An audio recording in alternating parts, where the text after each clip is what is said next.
지난 12일 동안 인도네시아 단기 선교회 잘 마치고 무사히 돌아왔습니다. 가만히 생각해 보니까 비행기를 타고 내리고 했던 그 횟수만 해도 한 10번 이상 된 것 같았어요.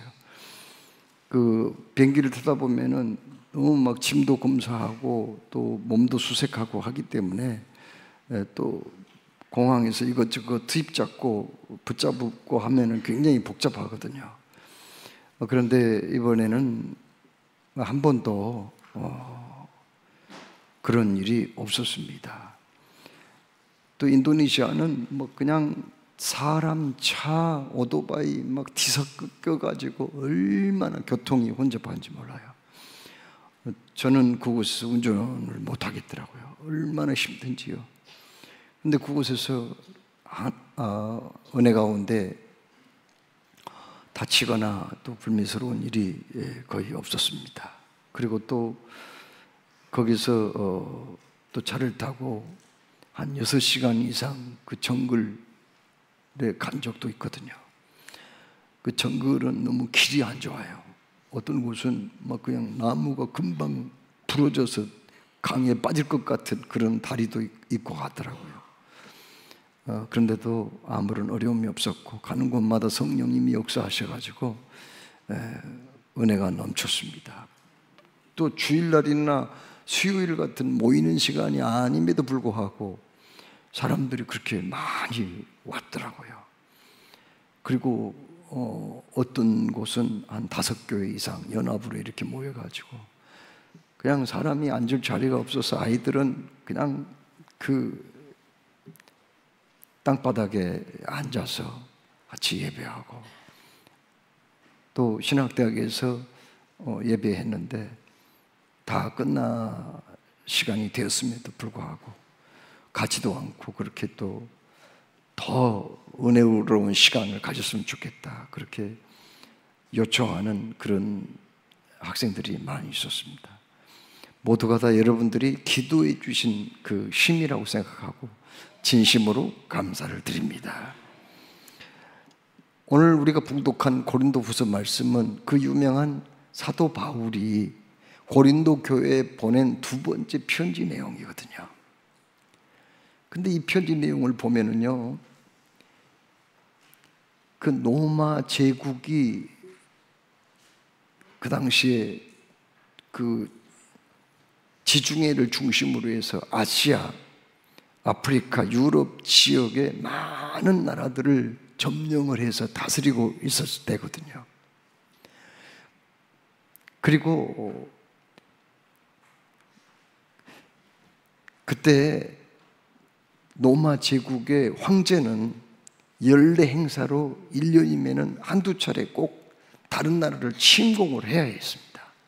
전쟁을 일으켜가지고 전쟁의 승리를 거두어야만 그 왕이 존경과 인정을 받을 수가 있었습니다. 그래서 로마 제국은 늘 전쟁을 해야 했어요. 그리고 전쟁에 나가가지고 승리를 거두어서 한 5,000명 정도 적을 물리치게 되면은, 죽이게 되면은 이제 개선을 합니다. 개선식이 있거든요. 오늘 여기 말씀 로마 시대에 바울이 그때 활동했잖아요. 생존했잖아요. 그래서 로마 제국의 군대가 이제 전쟁터에 나가서 승리를 거두고 개선하는 그런 모습을 틀림없이 보았을 거예요. 바로 그 개선식, 승리하고 돌아오는 그리고 환영하는 그 개선식을 연상케 하는 말씀이거든요. 개선은 어떻게 합니까? 이제 로마 시내를 이제 승리를 하고 돌아올 때 맨 앞장선 사람은 그 전쟁을 지휘한 대장입니다. 그가 백마를 타고 이제 참으로 의기당당하게 이제 맨 앞장서서 개선을 해서 들어옵니다. 그때 성문이 쫙 열리게 되고요. 연도에는 그 수를 헤아릴 수 없을 만큼 많은 사람들이 와가지고 환영을 합니다. 그리고 빵빠레가 울리죠. 그리고는 승리의 북소리가 울립니다. 둥둥둥 승리의 북소리가 울립니다. 그때 일제히 그 연도에 나온 시민들이 환호성을 질러요. 그때 이제 전쟁에서 승리하고 돌아온 그 모든 사람들은 가슴을 쭉 펴고 얼굴에 승리의 기쁨이 가득한 모습으로 노마에 들어오게 되죠. 그러면 맨 앞에는 대장이 들어오고 그 다음엔 누구인가요? 그 다음은 그 대장을 도와주고 보좌해서 함께 싸웠던 장군들이 그 뒤를 잇습니다. 그 다음에는 장교들과 병사들이 쭉 뒤따라오죠. 그리고는 그 다음에는 여러 필의 말이 끄는 마차가 있는데 그 마차에는 큰 향로가 하나 있어요. 그리고는 그 향로에는 향불을 피워 놓았는데 그 향불, 하얀 그 향연이 하늘을 향해서 치솟아 올라갑니다. 그리고는 온 성은 그냥 그 향불 냄새로 가득하게 되는 거죠. 그 뒤에는 누가 오느냐? 바로 포로들, 전쟁에서 패배한 포로들이 쇠사슬에 묶여가지고 피투성이가 되어서 끌려오는 그런 장면이 나옵니다. 그리고 그 다음에는 전쟁에 승리를 거두어서 얻은 노획물들,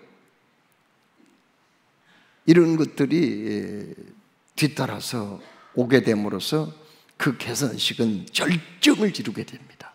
자, 그러면 승리하고 돌아오면은 포로로 끌고 온 것은 이해가 되며, 그리고 전리품들을, 노획물들을 뺏어오는 것은 이해가 돼요. 그런데 왜 몇 마리의 그 말이 향로를 실은 마차를 끌고 오게 했을까요? 왜 거기에 향로에 불을 붙였냔 말이에요. 왜 향불을 붙여서 그 향연이 온 도시에 가득하게 했느냐 말이지요. 나팔 소리만 가지고는 부족했습니다. 북소리, 승리의 북소리 가지고는 부족했어요. 그 시민들의 함성 소리 가지고는 조금 부족했습니다. 향불을 피워서 그 향내가 온 성에 가득할 때 그들은 승리의 기쁨을 만끽할 수가 있었거든요. 그래서 향불을 피운 거예요. 그런데 그 향불이 모든 사람들에게 다 기분 좋았던 건 아니었어요. 왜요? 포로로 끌려오는 그 사람들에게는 그 향불은 승리와 영광과 기쁨이 아니라 오히려 멸망과 또 절망과 공포의 냄새였거든요. 여러분, 이 세상에 존재하는 사람이나 동물 모든 물건에는요 특유의 냄새가 있어요. 갓난아이가 태어나면 불안해서 웁니다. 그러나 엄마가 그 아이를 꼭 안아주면은요 금방 아이는 평온을 되찾고 울음을 그치게 되죠. 왜 그래요? 아직 눈도 못 떴는데, 엄마 얼굴 보지도 못했는데 왜 그 아이가 울음을 그치고 편히 잠들 수 있어요? 그것은 바로 냄새를 통해서, 그 아이만 알 수 있는 그 특유한 엄마의 냄새를 통해서 마음의 안정을 찾는다고 합니다. 동물 중에서 특별히 후각이 발달한 동물이 있죠. 뭐예요? 개예요. 개한테는요 이 후각세포가 2억 2천만 개나 된다고 합니다. 사람의 50배예요. 그리고 냄새를 맡을 수 있는 능력은요 사람의 1만 배 이상이라고 합니다. 그래서 개를 훈련해 가지고 마약을 찾는다든지, 혹은 또 그 개를 통해서 훈련해서 폭발물을 찾아낸다든지 재난구조용, 군사용으로 이용도 하죠. 그만큼 개는 후각이 발달되어 있어요. 매년 1월과 2월 그리고 7월부터 9월까지는 아프리카 탄자니아와 그리고 케냐에서는요 수백만 마리의 누떼들이 물과 풀을 찾아서 이동을 합니다. 그 장면이 너무 그냥 장관이에요. 그런데 그 누들은요 그냥 시도 때도 없이 그냥 새끼를 낳는 거예요. 새끼 처음에 낳으면 이 새끼가 잘 걷지 못합니다. 일어서기는 해도 비틀비틀하고 걸음을 잘 못 걸어요. 그러다가 하루 이틀만 지나면 놀라울 정도로 다리에 힘이 생겨가지고요 이렇게 대열에 합류를 해서 뛰어갈 수가 있어요. 맹수가 공격해도 어지간하면 따돌릴 수 있는 힘이 생겨요. 그런데 이 새끼들이 그 많은 수백만의 누떼들에 섞여서 살다 보면 엄마를 놓쳐버려요. 어미를 놓쳐버린다고요. 그리고 그 어미도 새끼를 데리고 하다가 거기 그냥 무리에 휩쓸려가지고 새끼를 잃어버려요. 그러면 어떻게 찾을 수 있을까요? 냄새로 찾는다는 거예요. 특유의 냄새가 있다는 겁니다. 다 그놈이 그놈이잖아요. 우리 사람은 80억 인구에 모든 사람들의 얼굴 색깔이 그리고 얼굴 모양이 다 다르고 개성이 있어서 금방 알 수 있지만은 그 누떼들은 비슷비슷하게 생겨서 알 수가 없어요. 냄새를 통해서 자기 새끼라는 걸 알게 돼요. 아무리 똑같이 생긴 새끼라 하더라도 냄새가 자기 새끼 아니면은 절대 저들을 먹이지 않아요. 내팽개치고 혼자 가버리는 거예요. 그냥. 여러분 이렇게 사람 그리고 동물 그리고 물건마다 특유의 냄새가 있다는 겁니다. 여러분 성경을 보면은 예수님께서도요 냄새가 있었다는 것을 알게 돼요. 예수님께서 어느 날 저기 거라사인 지방, 그러니까 갈릴리 호수 동편의 거라사인 지방에 가신 적이 있었습니다. 처음으로 거기 가신 거예요. 예수님 아는 사람이 없었어요. 예수님이 간밤에 풍랑을 만나가지고 배가 뒤집혀해서 겨우 도착을 했건만 예수님을 환영 나온 사람이 한 명도 없었어요. 그런데 바로 그때에 무덤 사이에서 기거했던 한 귀신 들린 남자가 막 예수님께 달려와요. 그리고는 넙죽절을 하면서 뭐라고 얘기합니까? 지극히 높으신 하나님의 아들 예수여, 우리와 무슨 상관이 있나이까? 하나님께 맹세하고 나를 괴롭히지 마옵소서. 이렇게 얘기합니다. 참 놀랍습니다. 그때만 해도 예수님이 누군지를 몰랐어요, 사람들이.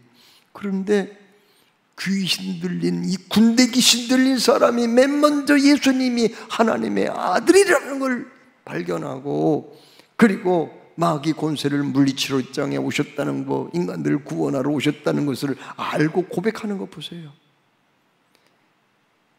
그 귀신들이 어떻게 알았을까요? 예수님에게는 특유의 냄새가 있어요. 향기가 있었다고요. 그 향기는 바로 마귀를 제압하는 능력이 있었습니다. 마귀 권세를 묻힐 수 있는 힘이 있었다는 거예요. 예수님의 그 향기를 통해서 병마가 떠나갔습니다. 또 예수님의 향기를 통해서 굶주린 사람이 그 굶주림이 해결되었어요. 그뿐만 아니라 또한 모든 그 사람들의 근본적인 문제들이 다 해결되고 심지어 죽은 사람까지 살아나는 그런 역사가 있었습니다.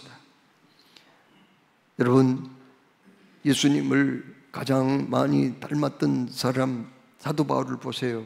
사도행전 19장 11절로 12절에 하나님이 바울의 손으로 놀라운 능력을 행하게 하시니 심지어 사람들이 바울의 몸에서 손수건이나 앞치마를 가져다가 병든 사람에게 얹으면 그 병이 떠나고 악기도 나가더라, 이렇게 말씀하거든요. 아니 그 앞치마가 무슨 힘이 있어요? 아니 손수건 그게 무슨 힘이 있냐고요. 그러나 예수 향기를 지녔던 바울의 몸에 있었기 때문에 거기 손수건에도 거기 앞치마에도 향기가 조금 배어져 있었거든요. 그걸 던지니까 귀신 들린 사람이 소리치고 귀신이 나가고 또 병든 사람이 일어나는 놀라운 힘이 있었다는 겁니다. 여러분, 오늘 말씀에 하나님 우리에게 뭐라고 말씀해요? 너희는 그리스도의 향기니라고 말씀해요. 우리가 주님의 향기라고 말씀하거든요. 우리는 주님의 향기이기 때문에 주님이 행하셨던 일들을 우리도 행할 수 있다는 말이거든요. 우리가 가는 곳에는 분위기가 좋아져야 돼요. 왜요? 우리는 향기잖아요. 다툼과 반목과 질시가 있는 곳에 사랑과 화해와 평화가 와야 되는 거거든요. 또한 상처받고 고통스러운 사람들이 우리가 가는 곳에 치유를 받고 세임을 얻고 절망하고 낙심한 사람들이 용기를 얻고 격려함을 받는 그런 역사가 있어야 된다는 거죠. 왜요? 우리는 주님의 향기니까요. 마귀는 지금도 영적인 전쟁을 하고 있습니다. 우는 사자처럼 삼킬자를 두루잡고 있지요.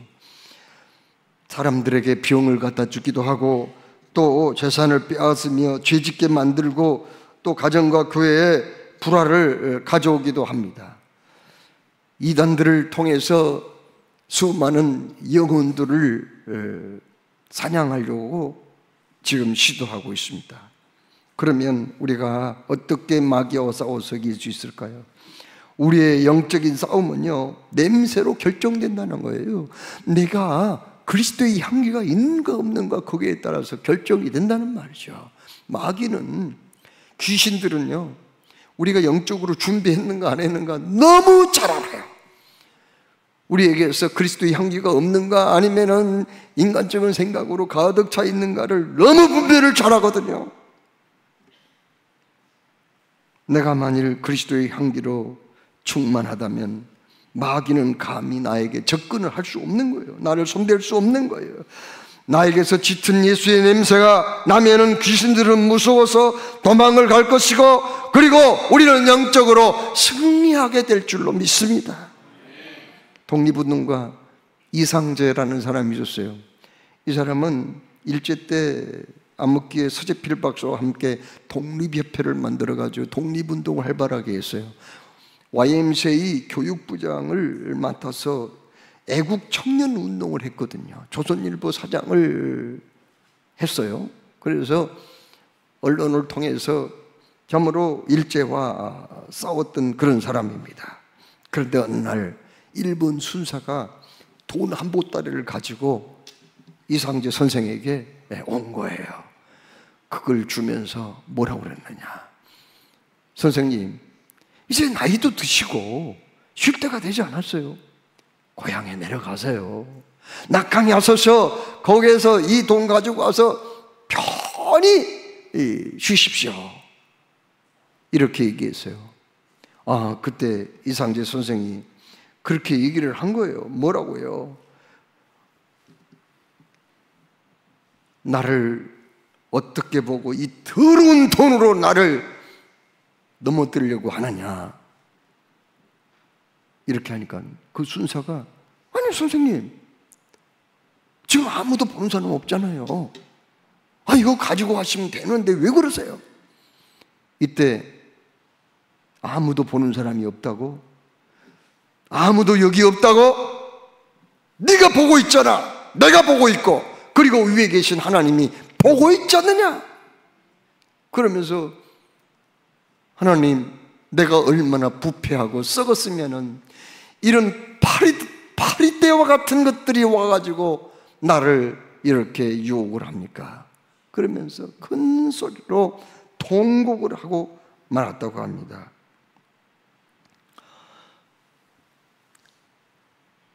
생선을 잘 보관하지 못해가지고 그게 상하게 되면은요, 야, 놀라워요.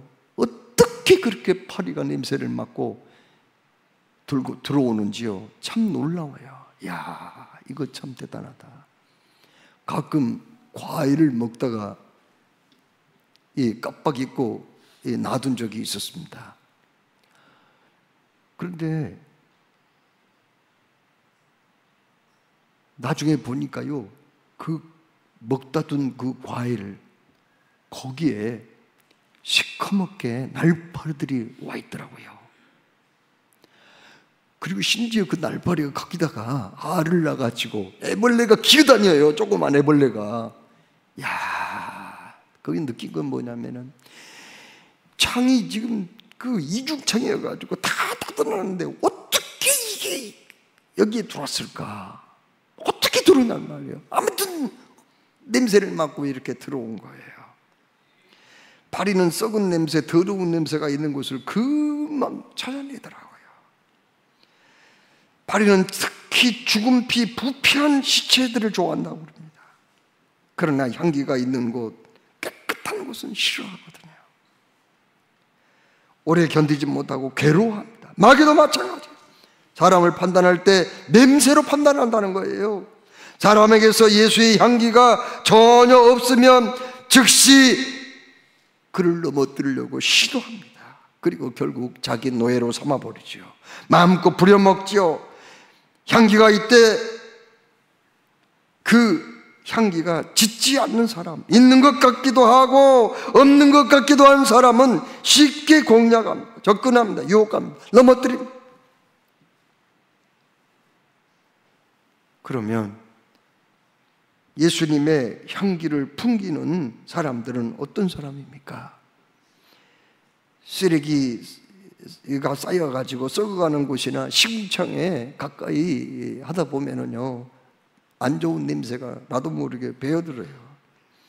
재래식 화장실에 오래 있으면 내 몸에 나쁜 냄새가 배어들 수 있지요. 술 마시고 도박하는 장소, 남의 말 많이 하고 불평불만하는 장소에 있다 보면은 아니 나도 모르게 거기에 오염이 돼 버려요.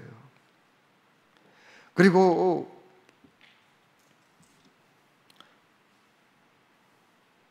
내가 하나님을 비방하고 죄짓기 좋아하는 그 장소에 있으면 나도 모르게 내 신앙이 점점 퇴색된다는 사실을 발견하게 됩니다. 그리스도인들은 어떤 사람이에요? 성도란 말이에요. 하기오스라는 말은 구별된 사람들이라는 말이거든요. 구별된 사람들, 불신자들하고 구별된 사람들이라는 말씀이 바로 성도라는 뜻이거든요.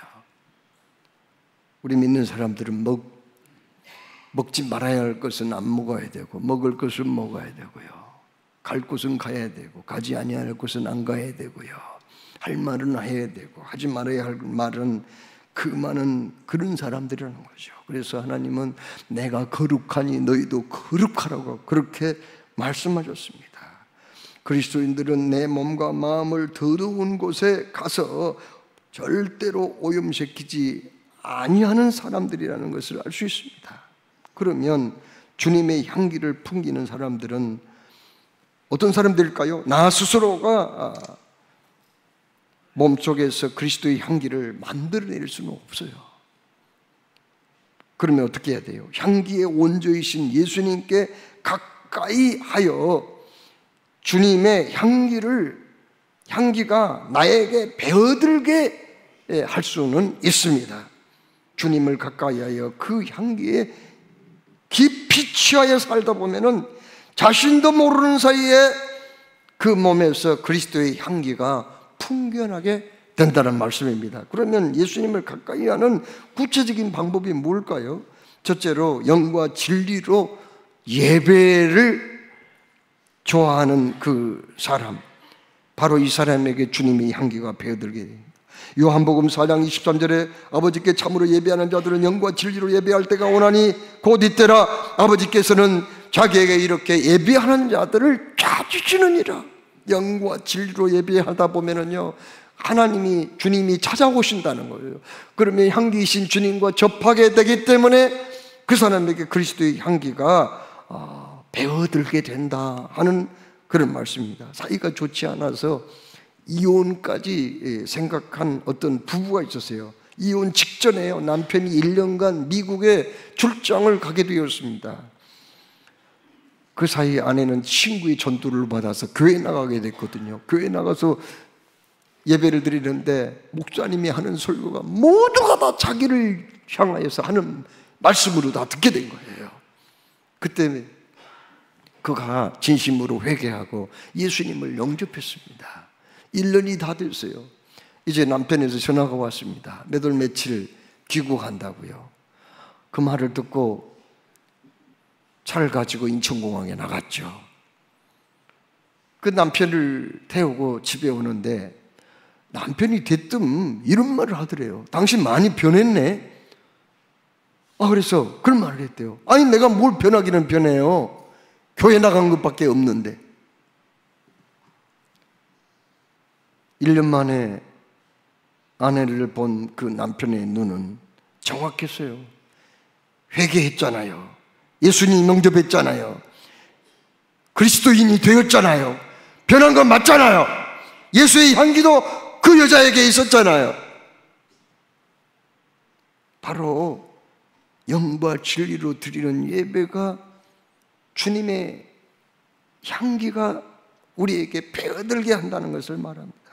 둘째로 진실하고 간절한 기도가 주님의 향기에 배어들게 만듭니다. 시편 145편 18절에 여호와께서는 자기에게 간구하는 모든 자 곧 진실하게 간구하는 모든 자에게 가까이 하시는도다 이렇게 말씀하세요. 간절하게 진실하게 우리가 기도하잖아요. 그러면은 우리 주님이 가까이 오셔요. 주님이 가까이 오셔서 그 사람하고 교제를 하게 되면은 예수의 향기가 그 사람에게 배어들게 될 줄로 믿습니다. 세 번째로 말씀을 가까이 하는 생활입니다. 요한복음 1장 1절에 뭐라고 말씀했어요? 예수님을 말씀이라고 말씀했거든요. 우리가 늘 하나님의 말씀을 읽고 또 묵상하고 또 암송하고 말씀 내가 받은 대로 한 가지라도 실천하잖아요. 그러면 자기도 모르게 조금씩 예수님으로 닮아가게 되고, 그리고 예수님의 향기가 내 영혼에 스며들게 될 줄로 믿으시기 바랍니다. 한때 TBC 동양방송 가요 차트 1위를 차지할 만큼 인기 있는 노래가 하나 있었는데 그 노래 이름은 장미라는 노래예요.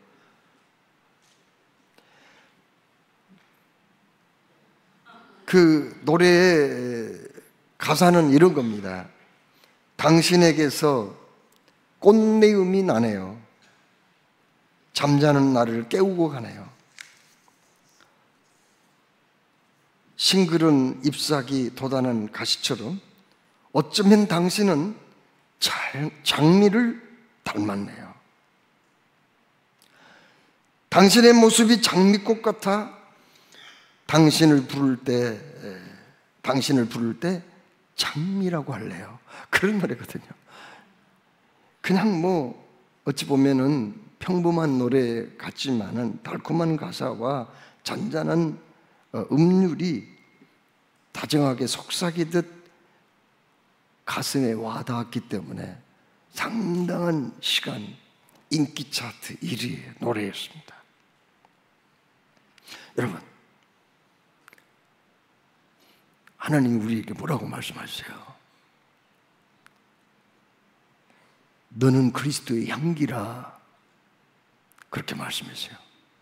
앞으로 향기가 되어라 그 말이 아니에요. 지금 향기라는 거예요. 지금 너는 사람들한테 향기라는 거예요. 지금 세상을 향한 향기라는 거예요. 지금 하나님이 기뻐하시는 향기라는 겁니다. 하나님은요, 왜 여러분을 그렇게 사랑한 줄 아세요? 여러분이 향기거든요. 하나님, 사람만 향기를 좋아한 게 아니에요. 하나님도 향기를 그렇게 좋아하셔요. 그래서 출애굽기 30장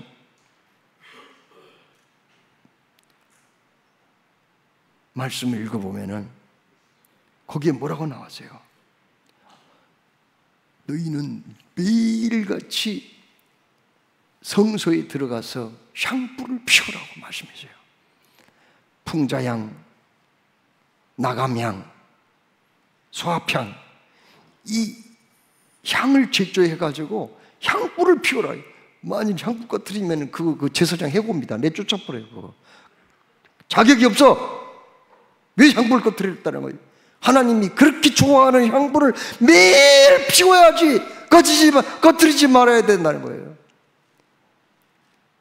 그런데 그 향불이 누구예요? 우리들이에요.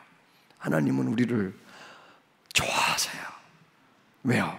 하나님이 향기 좋아하거든요. 우리를 바라보면서 좋다. 왜요? 여러분에게서 향내가 나니까요. 자, 여러분, 어둠 속에서 빛은 숨길 수가 없습니다. 마찬가지로 향기도 숨길 수가 없는 거예요. 향기는 퍼져나가는 성격이 있잖아요. 사람의 후각을 자극하잖아요. 우리가 그리스도의 향기이니 그 향기를 바람으로 많은 세상 사람들에게 용기와 격려와 희망을 주고 생명을 부여하며 우리 주님의 큰 기쁨이 되시는 여러분 다 되시기를 주의 이름으로 축원합니다.